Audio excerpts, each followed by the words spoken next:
Now, chapter 37 of Genesis, this is one of the chapters that I think a lot of people know about. They probably haven't read it a whole lot, but they know a lot about this story that we're going to get into today, because this is when we get more understanding about Jacob and his relationship with his sons, basically. So this is the beginning of the famous story of the sons of Jacob and how they get into Egypt.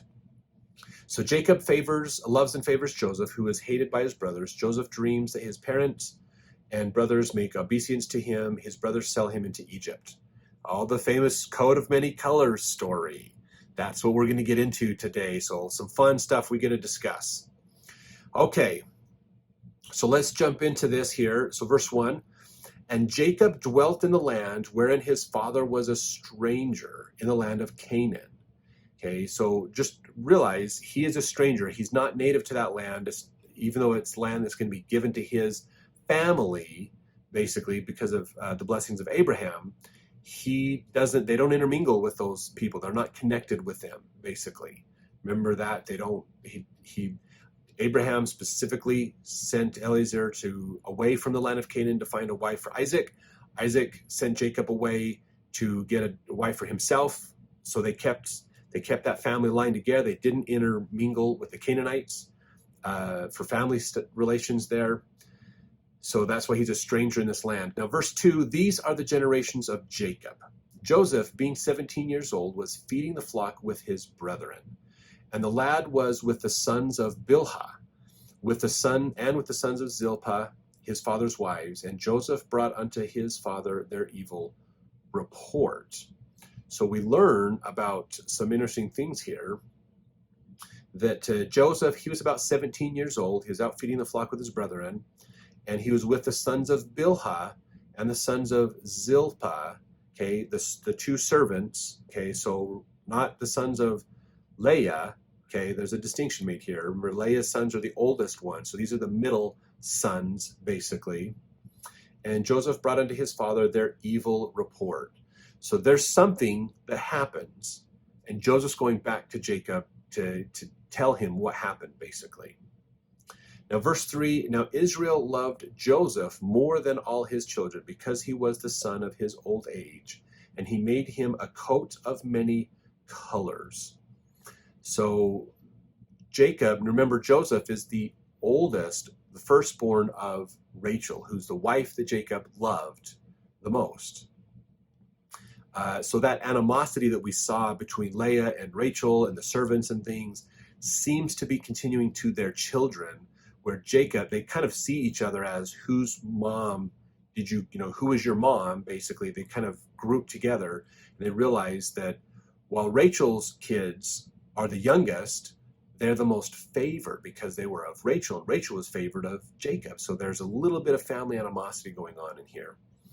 But we learn in here, the verse 3, about the coat of many colors. Now, the Septuagint word indicates many colors, but the Hebrew term may indicate simply a long coat with sleeves. So this was a special coat that he was given, basically. Now, here's something that's fascinating that Hugh Nibley said. He says the word many was added later. So this wasn't original. So it was not coat of many colors, but coat of colors. So he says it is not a part of more original manuscripts. It was supposed to the coat with many markings, or the garment of the priesthood. That is what Joseph got. It was the one Abraham gave to Jacob, who got it back through Noah and down to Adam. So here we have a really interesting point, that this coat of many colors originally just said coat of colors or coat of markings. Basically, there were different symbols on it. And what Hugh Nibley is saying is a lot of the ancient writings point to this idea that what this coat was the coat of skins, the coat of the garments of the holy priesthood. Remember, that is what Esau sold his birthright for. That porridge, that was what he thought. I am getting these. He got those, stole those from Nimrod. He got those, and Jacob ended up getting those, basically. And that was, Abraham got those as well. Noah had those because he went and got those before the flood from the cave of treasures with Adam's body and things. So what this means is they know the significance of these garments. They know this is Esau called it his birthright to have this. This means you get the extra blessings, basically. So they're mad that child number 11 got the garments of the holy priesthood. That would mean he would be more important than the rest of them because he got this right of priesthood, basically. So that's what this coat of many colors is, according to what Hugh Nibley is telling us, is that it's the holy garments of the priesthood, basically, that came down through from Adam and Noah, and then the coats of skin, basically, that's happening. Now, verse 4, when his brethren saw that their father loved him more than all his brethren, they hated him and could not speak peaceably unto him. So the other sons are pissed that he got the sacred garments. He was given that from Jacob, even though the rest of them feel like they should probably get them themselves. But you got to realize, especially the sons of Leah, with Reuben, he committed a sexual sin. Simeon and Levi committed murder and stealing and stuff. I mean, they're not necessarily the most obedient kids when it comes to following the commandments. But Joseph was, and so he got this, basically. So in verse 5 here, Joseph dreamed a dream, and he told it his brethren, and they hated him yet the more. And he said unto them, Hear, I pray you, this dream which I have dreamed. For behold, we were binding sheaves in the field, and lo, my sheaf arose, and also stood upright. And behold, your sheaves stood round about and made obeisance to my sheaf. And so he told them, he's like, guys, I had this crazy dream about us. And so he told his brothers this dream in verse 8, and his brethren said to him, Shalt thou indeed reign over us? Or shalt thou indeed have dominion over us? And they hated him yet the more for his dreams and for his words. So probably what happened here is Joseph is basically getting a cold shoulder. He's kind of getting teased and bullied by his brothers. And so he's going back to Jacob to tell him, hey, my brothers are picking on me. That's probably what was happening.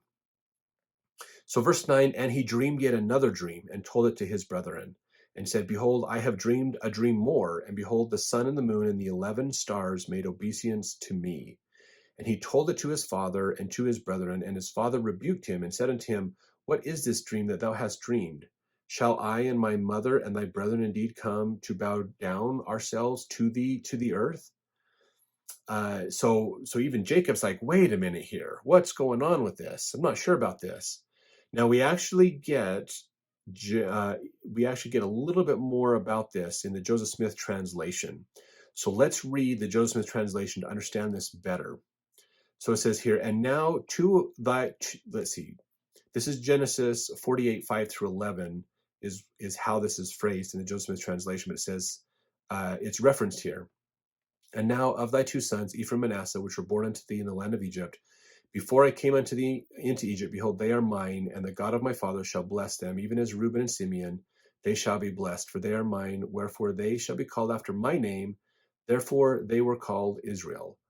And thy issue which thou begettest after them shall be thine, and shall be called after the name of their brethren in their inheritance, in the tribes, therefore they were called the tribes of Manasseh and Ephraim. And Jacob said unto Joseph, When the God of my fathers appeared unto me in Luz, in the land of Canaan, he sware unto me that he would give unto me and unto my seed, the land for an everlasting possession.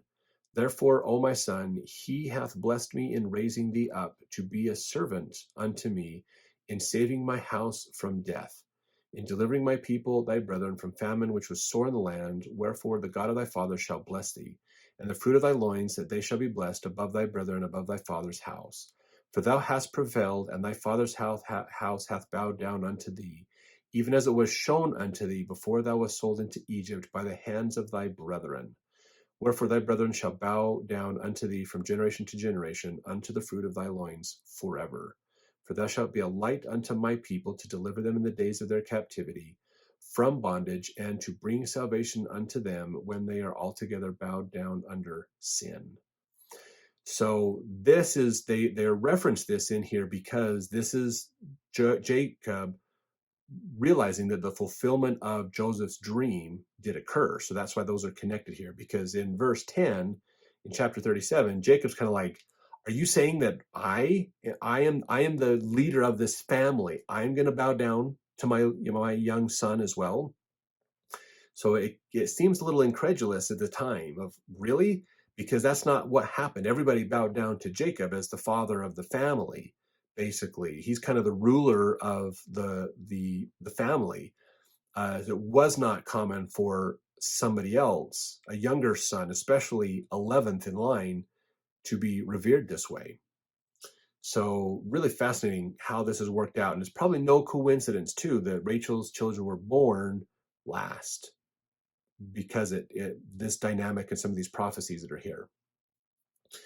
So verse 11, and his brethren envied him, but his father observed the saying, and his brethren went to feed their father's flock in Shechem. There's Shechem. Again, you remember that one from just a couple chapters ago. Shechem was the name of the son of Hamor, who ruled the whole area. Shechem had this little city that he was a ruler of, and he is the one that stole Dinah, kidnapped Dinah, remember Jacob's daughter from Leah, and slept with her against her will. And then they tried to reconcile, remember, and then Simeon and Levi said, well, we can't give you our daughter because you're not circumcised. So they circumcised the whole population of all the men. And then because the men couldn't fight, they killed them all, and then took all their wives and their animals and everything and took them for their own possessions. So now they're feeding the flocks in Shechem. So this area is still there, and Jacob and his family is living in that area and using that land. Verse 13, and Israel said unto Joseph, do not thy brethren feed the flock in Shechem? Come, I will send thee unto them. And he said to him, here am I. So Jacob's going, aren't they over there? I need to send you to go talk to them. And he said unto them, this is verse 14, he said unto them, go, I pray thee, see whether it be well with thy brethren, and well with the flocks, and bring me word again. So he sent him out of the vale of Hebron, and he came to Shechem. Okay, so this is what we're getting. You can look these up in Bible Dictionary, of course, Shechem and Hebron. So Jacob is living more near Hebron, but the flocks are up in Shechem. So he says, Joseph, go to talk to your brothers and find out if everything's good up there, if things working out, and then come back and let me know what's going on. They didn't have cell phones, they didn't have email, anything like that. So you had to send someone to go find out the information and come back. So verse 17, and the man said, they are departed hence, for I heard them say, let us go to Dothan, which is in the Bible Dictionary. And Joseph went after his brethren and found them in Dothan. So he says, okay, they're over this way in Dothan's probably an area near Shechem. And when they saw him afar off, even before he came near unto them, they conspired against him to slay him. So his brothers are like, oh, great, look, Joseph's coming. Oh man, we got to deal with him. You know what? Let's get rid of him. Let's just take it. Let's just get rid of him. Verse 19, and they said one to another, behold, this dreamer cometh. Come now, therefore, let us slay him and cast him into some pit. And we will say, some evil beast hath devoured him, and we shall see what will become of his dreams. So they're like, haha, if he's dead, we can't rule over him, basically. So we're going to just kill him and get rid of him and then tell our dad that he was mauled by a wild beast. Verse 21, and Reuben heard it, and he delivered him out of their hands and said, let us not kill him. So remember, Reuben's the oldest out of all the sons. And Reuben said unto them, shed no blood, but cast him into this pit that is in the wilderness. Lay no hand upon him, that he might rid him out of their hands, to deliver him to his father again. So, and I think, again, when these words kind of get weird, it sounds kind of confusing. I think there's some translation issues that are going on. But what really was happening is Reuben's like, look, we can't kill him. He's our family. Let's cast him into this pit, basically, and we'll just rid ourselves of him. Basically, we'll let nature handle it for us. I'm sure Simeon and Levi were like, let's kill him. We've done it before. So then they, verse 23, and it came to pass when Joseph was come unto his brethren that they stripped Joseph out of his coat of many colors that was on him. Remember the coats, the garments of the holy priesthood. And they took him and cast him into a pit, and the pit was empty, and there was no water in it. So probably it was like an old dried up well. There was no water in the pit, nothing had settled in there, no groundwater coming in. And so they cast him down there. In verse 25, and they sat down to eat bread. And they lifted up their eyes and looked, and behold, a company of Ishmaelites came from Gilead with their camels, bearing spicery and balm and myrrh, and going to carry it down to Egypt. So Ishmaelites, balm, myrrh, all that's Bible dictionary. You can look up those as well. They're dealing with commerce, which is actually in the Bible dictionary. You can learn a bit more about the traditions and cultures. So they threw their brother in the pit, and they're just going to leave him there and let him basically die, starve to death, die, let nature take care of him, whatever.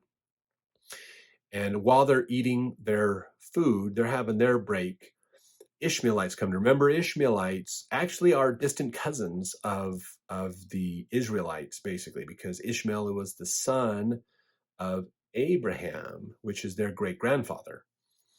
So, and they're on their way to Egypt, basically, to carrying spices and things to go into Egypt for trade, for commerce and things. And so Judah, this is Judah, he's son number 4 from Leah. So he's one of the older ones. Judah said unto his brethren, what profit is it if we slay our brother and conceal his blood? Come, let us sell him to the Ishmaelites. Let not our hand be upon him. For he is our brother and our flesh, and his brethren were content. So Judah goes, guys, it's not going to do us any good to let Joseph die, basically, and then lie to our dad about it. That's not going to be a good thing necessarily to, that we'll be responsible for his demise. Let's sell him. Let's get money for him, basically. Let's enrich ourselves, okay? Remember, we talked about several times this idea of Master Mahan principle, the keeper of that great secret, okay? Turning life into property. How can we gain wealth at the expense of someone else? This is that Master Mahan principle coming back. So we see it here as well, where he's going, look, we don't get anything if he just dies in there. I mean, yes, we're rid of him, but he just dies. But we have a chance to sell him. Why don't we sell him and we can enrich ourselves at his expense, basically? And they try to justify it going, he is our brother. Let's not have his blood be on our responsibility. Let's sell him and then let the Egyptians deal with him, basically. He'll probably die in Egypt. I mean, realize he's like 17, 18 years old. So he's getting into that stage where he's can start to do more, consider getting a wife and stuff, but now he's being sold off. He's a lot younger than these guys. Most of these guys are probably 25 to 30, so a lot older than him. And so the brethren are like, yeah, let's do that. Let's sell him. We'll just tell the Ishmaelites he's our slave, and so we'll trade him. Basically, that way we can get something out of this deal. Verse 28. Then there passed by Midianites, merchantmen, and they drew and lifted up Joseph out of the pit and sold Joseph to the Ishmaelites for 20 pieces of silver, and they brought Joseph unto Egypt. So the Midianites, this is kind of interesting in here. This word Midianites is in here. Remember, Midianites were from the land of Midian, of course, that area. Merchantmen. Why did they get mentioned in here? That's kind of interesting. So I think there's one thing we could look at. We could say, okay, maybe what happened was another group came by, but they decided we're going to deal with the Ishmaelites instead. Maybe the Ishmaelites came from the land of Midian. Maybe that's where they were at and they were coming through. So referring to them as Ishmaelites is more of their family heritage, whereas referring to them as Midianites is from where they're from. From a more geographic explanation. So that's possible. That is possible. Let's see.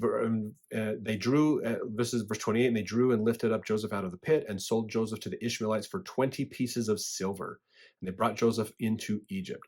Interesting, 20 pieces of silver shows up again, if I remember right, in the New Testament as what